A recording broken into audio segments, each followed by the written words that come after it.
grateful Panginoon sa kanyang binigay na maloob sa atin. At ngayon po, bilang tugon, hindi po ito para i-outgive ang ating Panginoon, but this is the time para sa atin ay honor ang kanyang dakilang biyaya sa atin. In Matthew chapter 2, verse 11, "And going into the house, they saw the child, Mary, his mother, and they fell down and worshipped him.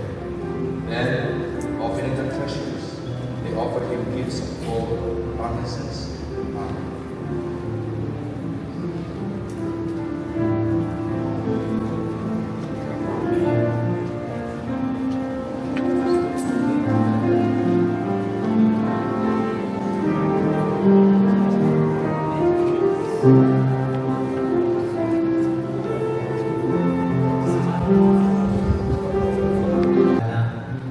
Salamat po Diyos sa ito pong salita na amin po narinig sa umaga po ito. Patuloy na ikaw siyang bigay sa amin kaunawaan sa lahat pang pagmamahal sa iyong pagkilang kalooban mo Diyos. Sa oras na ito, sa pag-celebrate ng Blessed Year Christmas Fellowship, salamat sa iyong pong kapahayag. Patuloy ang bawat isa ay mahamong Panginoon ng iyong biyaya. Mga kaloob na amin pong natanggap mula sa inyo ay amin po ibabalik, Panginoon. Salamat, dalangin po namin ang pagpapalang ito, mga handog na ito, ipatuloy na maging gagamit kami sa ministeryo ninyo pong pinagkatiwala. Maraming magtutulungan sa mga nangangailangan at magpapapalawak pa, Panginoon, ng ministeryo o Diyos ng Luzon Convention Baptist Fellowship. Salamat po ng marami. Patuloy niyo po pagkalooban, patuloy niyo pagpalain yung mga anak ko na patuloy nandun ang kanilang pong puso. Ibalik ang mga pagpapala mula sa maging mga kapatid namin na hindi nang pagbigay sa mga oras na ito. Patuloy niyo rin po sila pagpalain ang kanilang pong sambahayan. Maraming salamat, Panginoon. Patuloy namin itinataas ang pagpapala nito dahil ikaw, Diyos, pinagkukunan ng lahat na meron po kami. Sa iyo po ang pinakamataas sa papuri, sa salamat at pagsamba sa pangalan ni Jesus. Amen.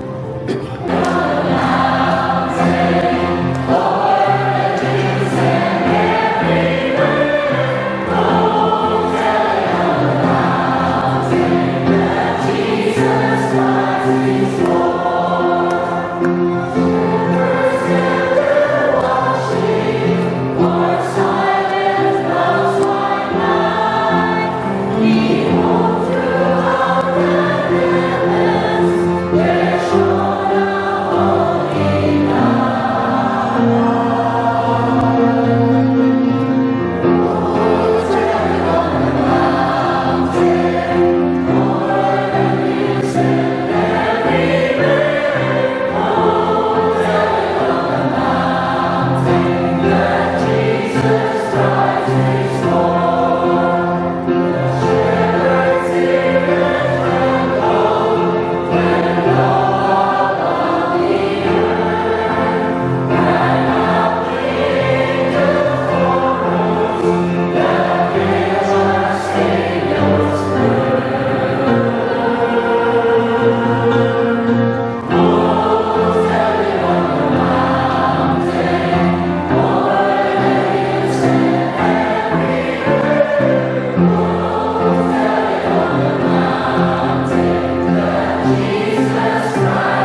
madalang ako kayo sa lahat. Kami ko ipapasalamat Panginoon sa mga biyayang amin natanggap ngayong umaga. Tunay ang Panginoon, kayo ang dapat na maging sentro at dapat mabigyan ng kaluwalhatian sa aming pagdiriwang kung paano, O Diyos, kami nagkaroon ng pagkakailangan naging mga anak ko rin Panginoon. Dahil sa inyong pong kamanganakan, niyo po ang nagbigay maging Lord at nagkakulugan ng aming buhay. Pagpalain mo bawat isa po sa aming patuloy, Lord, na paglilingkod ko, Panginoon, sa iyo. Nawa, O Diyos, ang aming buhay, isang kapanin po niyo, Panginoon, upang sa ganun, Lord, ang tunay na kahulugan ng kapasukan ay aming may bahagi sa sangkatauhan. Pinupuri ka po namin, dinadakila sinasamba sa inyong pong ginawa at patuloy na gagawin sa aming buhay. Naway sumating lahat ang pagpapala ng ating Panginoon sa Kristo, ang pag-ibig ng Ama at ang pagsama ng banal na Espiritu ngayon at magpakailanman. Amen.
Pasalamatan natin ang ating Panginoon.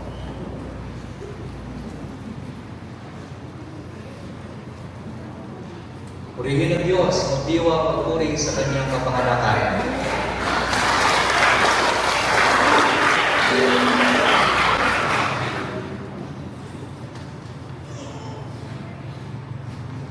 Magdiwang, magdiwang, magdiwang, magdiwang.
magdiwang at magpuri ang lahat. Pagpapatuloy natin ang pagdiriwang sa ganitong oras, it's 10:15, no, sa 10:20 sa ibang medyo advance sa konti. We'll have a 15-minute break at pwede kayong maraming medyo late dumating. May kape pa tayo at may puto-puto kakanin sa baba.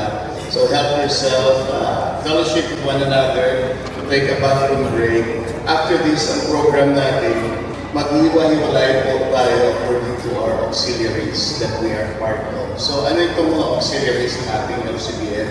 Ito po yung auxiliary organization ng mga pastor, CBNA, auxiliary organization ng mga lalaki o kalalakihan, Baptist men sa panguna ni Brother Lincoln. Saan si Brother Lincoln magandahon? Ang president ng ating men's, parating pa lang. So siguro, habang hindi pa dumarating si Brother Lincoln, sino ang ating president sa Baptist men, si Brother Leo? Vice. Oh.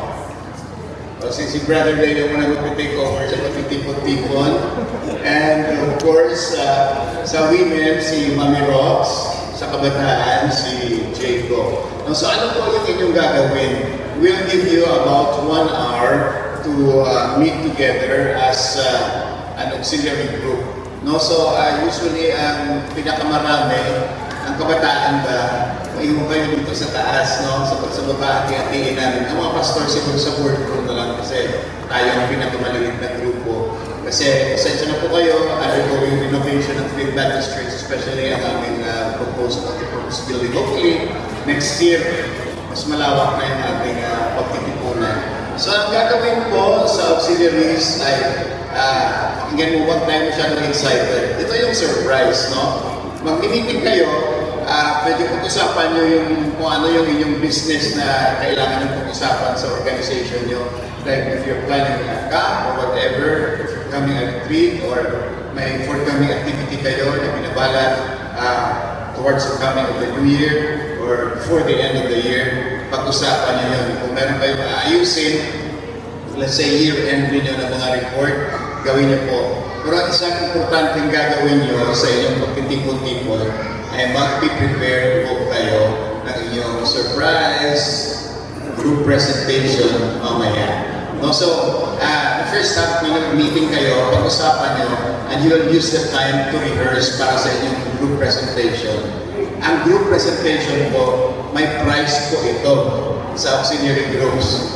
No, magkano price sa akin sa Sister Celine? Sa first phase, Islamic cash prize po ito. At ang vision namin dito sa LCBF ay magagamit ko siya as seed money sa inyong organizations. Like yung women, no? Kakarating lang nila from the National Assembly. Sila, tigil lang kayo ng binastos nila. Tapos naghahanda sila para ang kanilang next na annual assembly ay grabe sosyal nito sa isang hotel sa Boracay. Mapuntahan ko po doon. So, 10,000 yata ang registration fee. Including other expenses. So, parang mga ganun. So, mga young people, kung may pinaghandaan kayong camp or whatever in the future, magagamit nyo ang cash prize na ito para doon sa inyong forthcoming seed money lang. No? Kasi we wish we have flood control excesses na may share sa inyo. Pero hindi siya ganun kalaki. But as seed money, magagamit ko para doon sa inyong forthcoming activities for the year 2026. So yun po yung gagawin natin. And by around 11:45, inantay lang namin yung food kasi natin, yung pinaka-main lunch natin ay nakapack po siya. So make sure you are also registered, no? At kung kayo ay minor, especially if you are 12 years old or below, iba po yung mga pagkain ninyo. So may nakasaparit kami spaghetti and fried chicken pack sa mga bata. And then sa mga adults, may ulam tayo na chop suey at chicken. And of course, yung ating mga dinalala, mga ampag-ampag natin na ating patla, na mga pansit and lechon at kung ano-ano pa. Pagsasalusaluhan natin yan. So we will have our prayers sa baba by siguro mga quarter or 10 minutes before 12 and spend time about 45 minutes para sa ating lunch fellowship Then, after lunch na po mag-umpisa, Jaco, the president of our youth, and Brother Emil is collaborating to take charge of the fun, games, and surprises after lunch. So, okay po ba? So, meeting, plan, prepare, practice ng inyong group presentation kasi may prize po ito. Lahat po tayo ay masasabi natin ano ito, impromptu na preparation. So dito natin makikita ang talagang talent ng ating mga kalalakihan, kababaihan, kapastoran at mga kabataan. So enjoy the fellowship. Let's take a 15-minute break. See you downstairs. Babalik po tayo yung kalahati po ng ating gawain sa baba kasi naglilinis po yung ating staff dito sa taas in preparation for tomorrow. Thank you.